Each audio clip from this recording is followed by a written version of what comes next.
Welcome to Let Them See You, the podcast that honors educators, the everyday heroes shaping futures with courage and heart.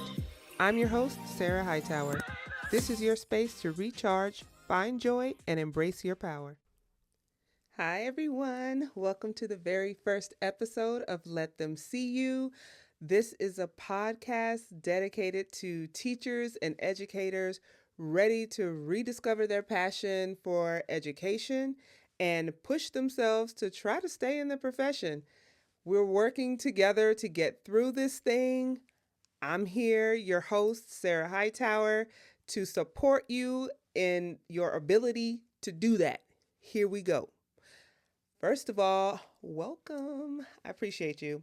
This is a work of heart. We hear that a lot, but I mean it for real, because this is where I want to be. I love education. I went to school for education. I've thought I would be a teacher for quite some time, and here I am, still in education. But I'm here because I want you to understand that I've been in that place of burnout, and it sucks a lot. It is a place that makes you want to just drop it all and say, forget it, I'll go do something else because it's not worth all of this. That is, until you get back to the reason why you started this journey in the first place, the kids. So, welcome to the space where we can all hang out together and talk about how we're going to survive in education, because we survivors. We're not going to give up. We're not going to stop. We're going to work harder. Yes, we are. Shout out to Destiny's Child. So I want you to know a little bit about me. I am in year 16, and this is a whirlwind of a year. A lot has gone on from what month are we in? July 2025 back to July 2024 even. Crazy changes, crazy shifts in career and personal life. It's just a time where I thought this is the perfect time to help people see that it can be done. If I can do it, you can do it. We can get through this thing. And so in year 16, I am a sheltered instruction specialist. And that is a long title that means I support student language acquisition in schools. I specifically support secondary right now, but in my career, I have worked with as young as kindergarten, all the way up to fifth grade, and worked in curriculum support all the way in secondary science and in other areas of the curriculum. And a lot of my job is supporting campuses and staff in helping emergent bilingual students become successful and to reclassify out of ESL programs and dual language bilingual education. So we do a lot of work. We've had a lot of gains in the last year. Throughout different episodes, I'll be talking about the different gains and how we did it and how you might implement some of these things. Why? Because that's the kind of work that brings joy. When you can see success and see that goals are being met, that keeps you doing what you're doing. Nobody wants to do something that they feel like they're failing at. Message. So, why a podcast? Let me tell you. A podcast is a push for me. It is a comfort zone rezone. It is like, Sarah, you got to do something different so you can get something different.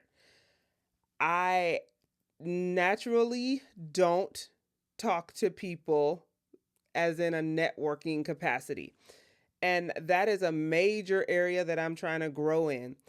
And when I tell people things like that, they go, what? For real? No, you don't seem to be nervous or anything like that. It's not nerves. It's just not natural for me. I have to work at it to discuss things with people I don't know or I just met. And that is something that this podcast is going to help me do. It's also going to support my work in communicating with teachers. I really, really love working with teachers. And that passion grew over the last few years.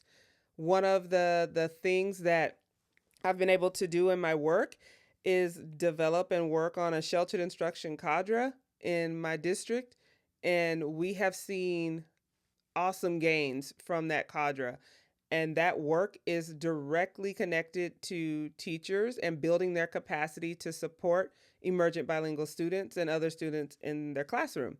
So the way that I was able to connect with those teachers and other teachers throughout the year has really built my capacity in coaching and support and connecting with people. And teachers are the best route to do that with.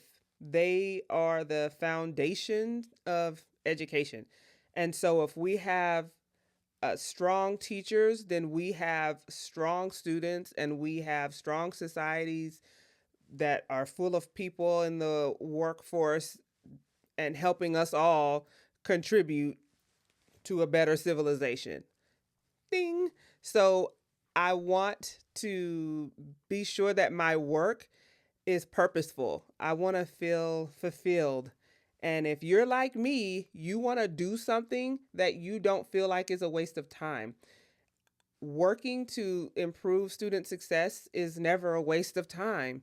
And so we should never leave something that has such a humongous impact on society.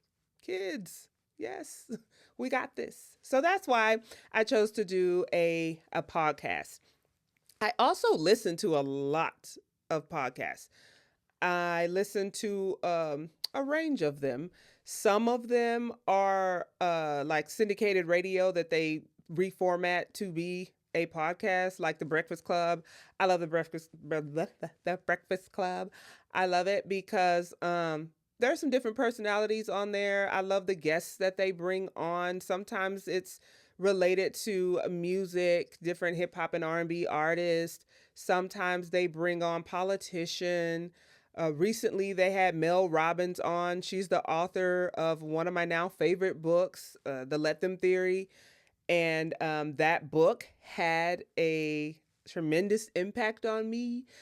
It is very much connected to control and thinking about what you can control and what you cannot control, and how that can change your life if you really get a hold on what those things are for you. And so when I read Mel Robbins' book, I thought to myself, well, what is something that I can control? I can control how I respond to the state of education right now. It is giving me full anxiety, and I have to work through that. And one of the ways I can work through that is to talk it out. Hello, podcast. So that's one thing I like to do. I like to listen to the Breakfast Club. I also like to listen to NPR. NPR gives me a lot of great information, and it gives me this is okay. It could be TMI, but whatever, however you want to take it, that's on you. I love to listen to NPR when I get in the shower after my morning run because it helps me to calm down, like bring my heart rate down. And it helps me to think through what is happening in the world right now that impacts me. And it helps me think through what I can do with that information, whether it's I share it, whether I think about the consequences, whether I think about um, how I am affected in this whole situation. So I love to listen to NPR in the shower. I will be linking a lot of the stuff I discuss in my write ups about each episode so that everyone can see what I'm talking about. These are the things that bring me joy. Find the things that bring you joy so you don't have to rearrange your entire life. Um, the Breakfast Club, NPR. I also listen to like fluff things or things that you don't have to think super hard about, just other people, and I like their personalities. I grew up back in the early 2000s. I was in high school and college. I used to watch MTV. I used to watch, Laguna Beach and The Hill. I used to, dibble dabble and all that stuff. And Kristen Cavallari, I was like, oh, she's cool, girl. And what I can really appreciate about her, whether you like her or not, is that she's real and she just gives it to you straight. And I'm about that. I appreciate that. Thank you. So I listen to her podcast, Let's Be Honest. Um, I listen to different sermons from different pastors. I mean, it's just a range of different things. But the reason why I like it is because it's discussion, it's communication, and it's helping me think. And I think that's the reason why a lot of people listen to podcasts. Even if it's not something you agree with, it at the very least can help you think. And it's a piece of communication that's good for your brain, and it's good for conversation. If you want to talk to other people about this, there you go. The purpose of the podcast is also to help us engage with one another. So if you are listening, I want you to take hold of things that you agree with and disagree with. Tell me. I want to know why. What do you think? That's the whole purpose of this. It's supposed to be engagement. And so that's what I like to do, and that's what I listen to. And so the layout of the episodes of my podcast are going to be fairly simple. Most of them are going to follow the same layout. An introduction and the usual welcome to the podcast. I'm your host, Sarah Hightower, yada, yada, blah, blah, blah. And then I'm going to go into 2 or 3 minutes discussing whatever's on my mind that day. When I say whatever's on my mind, it could be the person that was driving in front of me extra slow while I was on my way to work and I almost got a ticket. It could be the price of groceries and how frustrated I am. It could be what I'm wearing today and how I'm slaying. Okay. So it's just a matter of whatever's on my mind. 2 to 3 minutes, I'm going to get it out because, hey, we need that. And then after that 2 to 3 minutes, we're going to go into the topic of discussion for the episode. That part is going to be focused on something that has to do with education. It might be policy decisions, what's going on right now. It might be different supports that might help groups of students. My focus is not going to be solely emergent bilingual students. It's going to be all students. Will there likely be an episode or 2 or 3 dedicated to supporting emergent bilingual students? Yes. That is my specialty. That is one of my loves. So, of course. But that's not going to be the only thing we talk about. I'm going to discuss special education. I'm going to discuss gifted and talented services. I'm going to discuss how general education can be supported. We'll talk about programs. We'll discuss academies. I have all kinds of guests in mind for these episodes. I've even had people reach out and ask me to be on the podcast already. So there will be lots of guests. There will be research that will be discussed.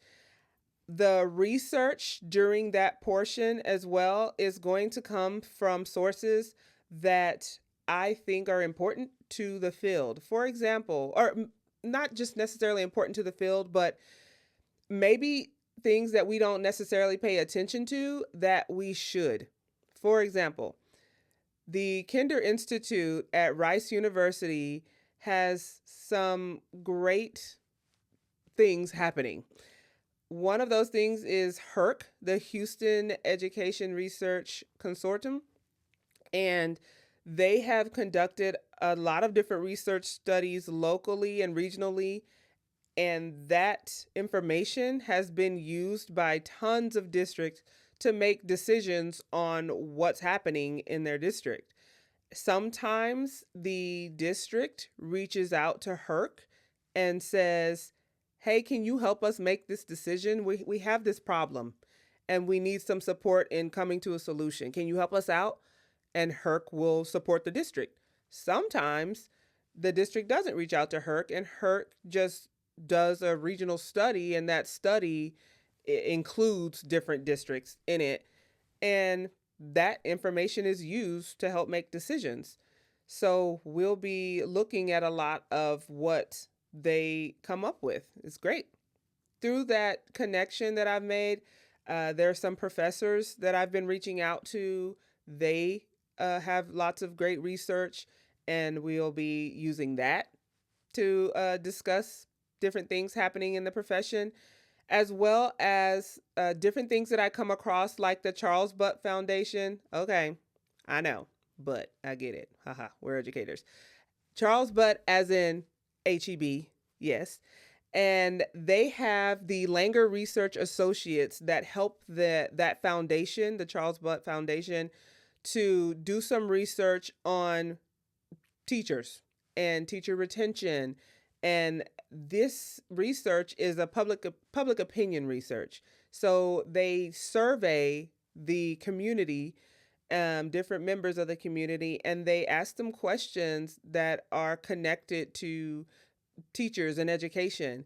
And their research, I think, is valid and appropriate for us to discuss as well. Among other things, it might even be books that I've read. Most recently, I read Super Communicators by Charles Duhigg, I think is how you say it, Duhigg. And that was awesome. There's others texts that I've been reading that we might tap into. And I don't know about you, but at the back of the book, you flip down there and you see all the research that they looked at to write the book. So there is all kinds of stuff that I am super interested in. I'm kind of weird. I like psychology. And that doesn't mean if you like psychology, you're weird, but maybe it does. And kudos to us. I like sociology. I love neurology. I'm starting to get into that. Like, what? The brain does what? How? Why? So, all of that is connected to how we make decisions, why we make decisions, how they affect us and others, and how they affect our organizations. So, cool. I like it. So, after that segment where we're focused on a specific topic, then we go into what's called the tip of the week. And so the tip of the week will be something that will help you rediscover your joy, something that will help you be happy. And that sounds like a really simple statement. Like, Sarah, how in the world are you going to tell me how to be happy? I'm not going to tell you how to be happy. I'm going to give you a tip. You're going to tell you how to be happy. You might use that tip, you might not. But hopefully something that I say in that episode will spark an idea that will help you discover something that works for you. After that tip of the week, then I'm going to have a call to action. That call to action is likely going to be very similar every episode. I'll ask you to like, subscribe, comment, follow, all the things, and engage with my podcast. Why? Because when you build community, you build resources and you grow each other. So that's what I'm here to do.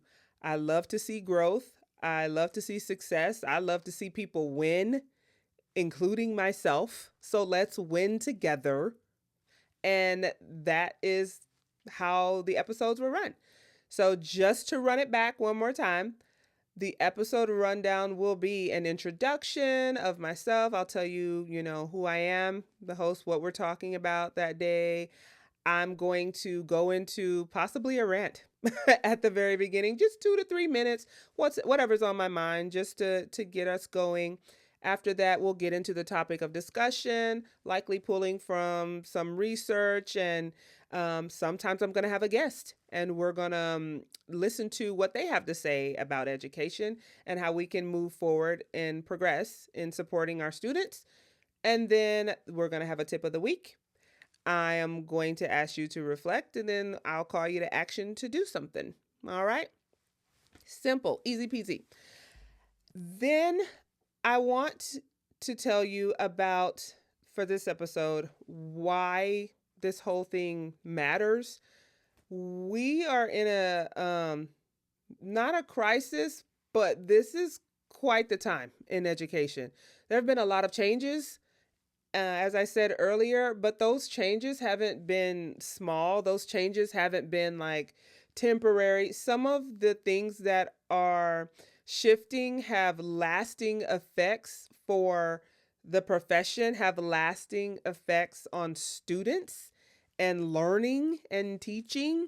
So I really want to dig into this and see what we can do uh, as a result of these changes. Also, when I was thinking about starting this podcast, I thought about many educators that I've worked with over the years, from the pre-K teacher all the way up to the AP. It is really important to listen to people when they speak and pay attention to them. And it's also important to listen to what they don't say.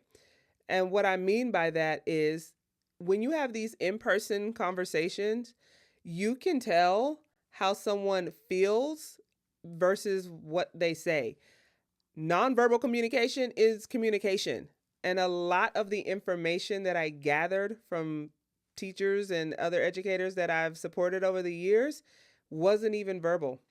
It was what they didn't say that supported our moving forward and our growth, because it helped me to ask the right questions and get them on a path of success so that they can grow their kiddos.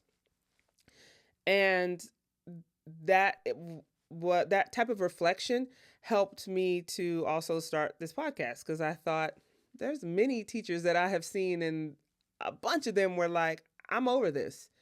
It's too much. I don't know how many times I've heard the term it's too much in the last 5 years, all the time. And they ain't lying.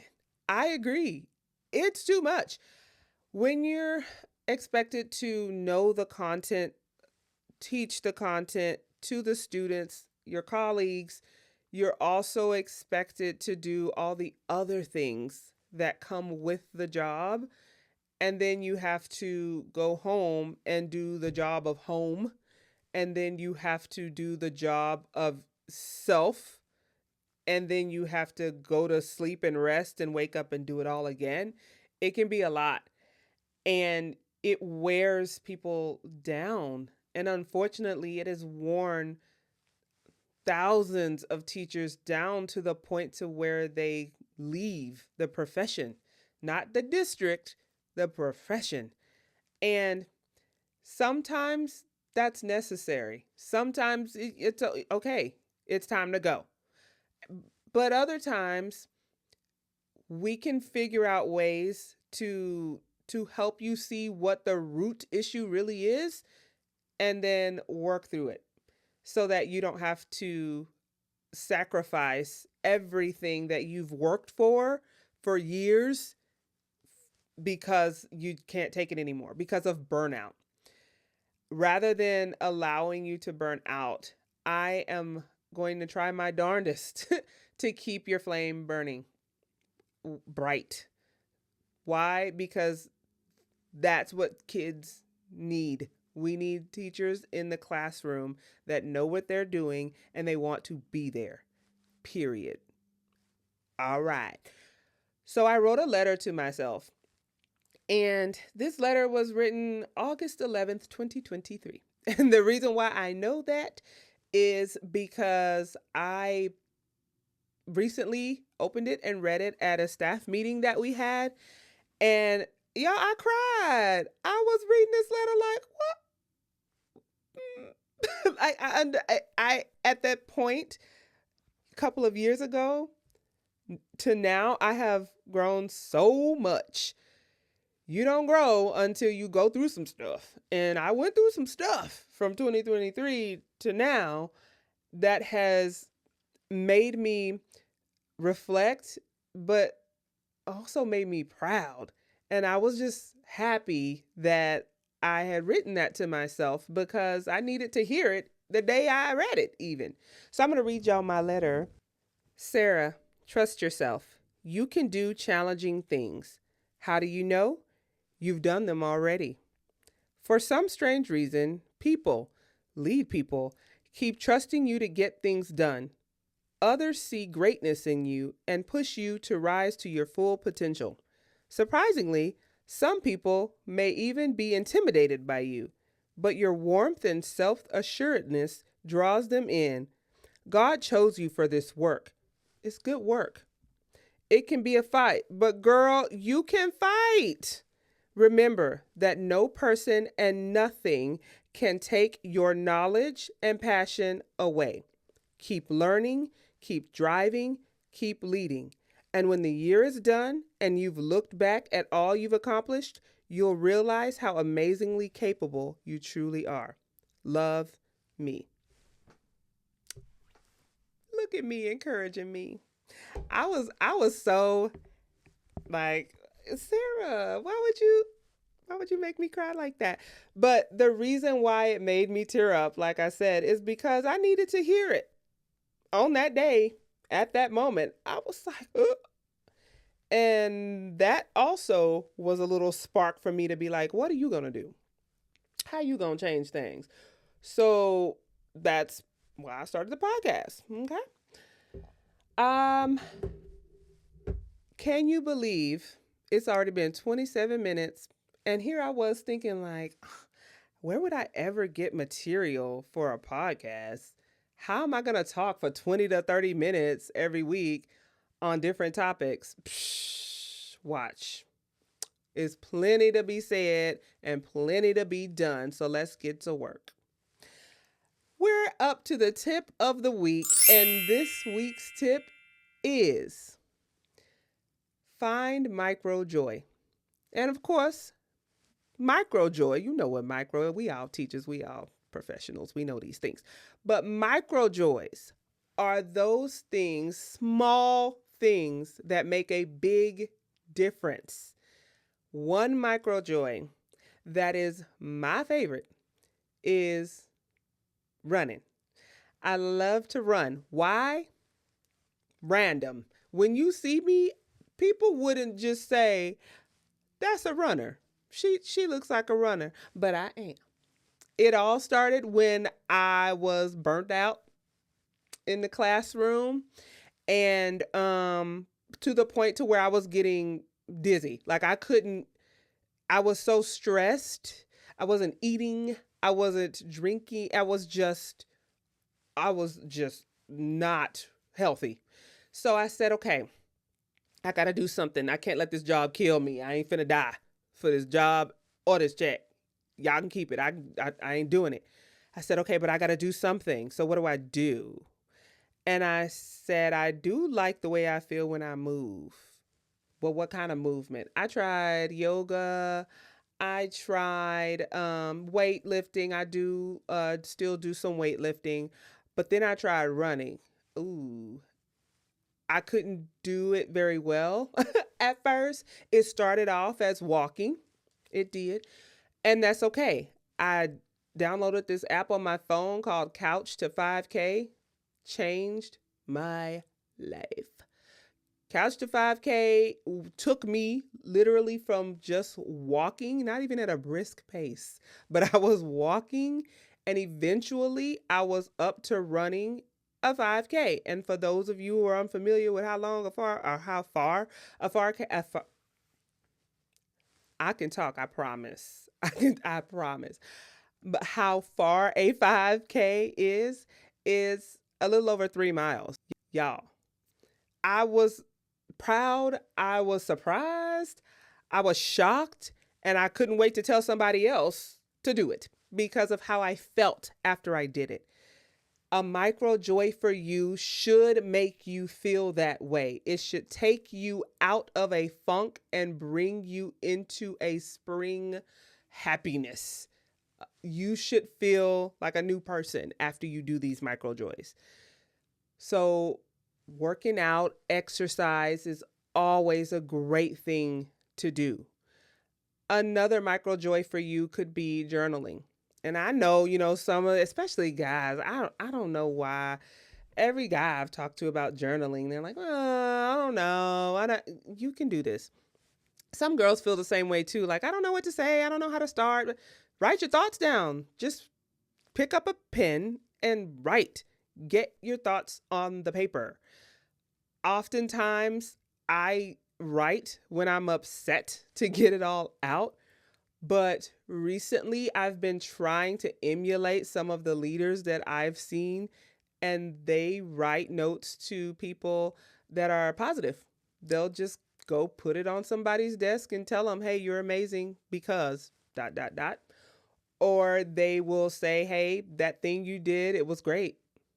And, or that day when you did this, it helped me and I appreciate it.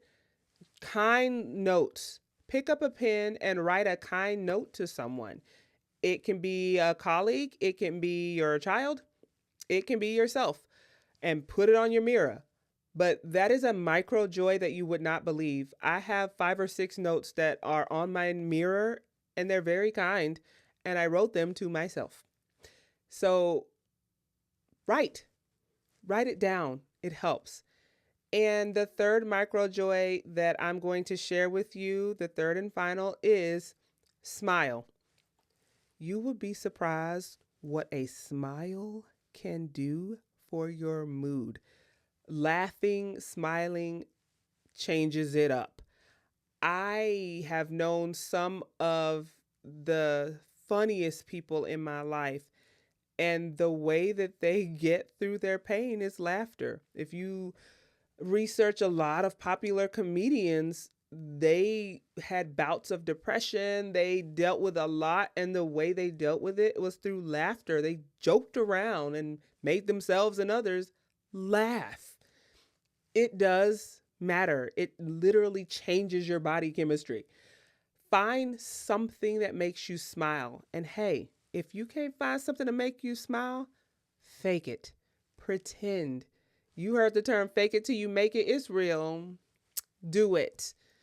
If you are feeling down, burnt out, like I can't do this anymore, I don't even know if I'm going to sign that contract to come back, it's a lot. Smile. Find the things that make you happy about it. Find something funny. Listen to that. It's a comedian, Eddie. I can't remember his last name, but he's a comedian. He's an educator, and he is hilarious. Listen to him. Listen to him, because he ain't lying. Everything he said, I said, yup. But it's funny. And when you smile, it makes a difference. Go to the grocery store and smile at somebody. You never know. Those are the 3 tips, the 3 micro joys for today. First thing we talked about was exercise. Find you something to do, to move, to literally change your body. It makes a difference and has great effects for you. It also changes your outlook. It's magical in that way. Another thing you could do is to write. You can journal, you can write little notes, but those things do make you happier. Try one. And finally, smile. Smile at your kids, smile at the person flipping you off in the car next to you. Just smile. Just whatever. Even, okay, it's passive aggressive, so what? Just smile, whatever. Because we're not going to let this situation keep us down. We got this. Okay? So that's your tip of the week. Find your micro joy, start using it, stick to it. Boom. Okay? And look at that. We through. Episode 1 is in the books. I want to thank you for joining me today on the very first episode of Let Them See You. I hope you come back and we can work together to grow one another and rediscover our joy. We got this. All right. So, like, subscribe, comment. If you got something negative to say it to my face. No, no, but for real, come find me. Holla at me. No. So I don't mind negative comments. I just want you to be specific. Okay? Be specific. And if I'm sitting here talking about finding joy and you speaking negativity on everything, then you might need to check yourself, right? And I would hope that the crew, other folks will get you and gather you all the way together in that respect. Okay? We here for joy. Don't play. So, thank you. Come and join me again. Rediscover your joy. Embrace your true self. Let them see you. Bye. Thanks for listening to Let Them See You. Until next time, climb with courage. Stand in the light. Let them see you.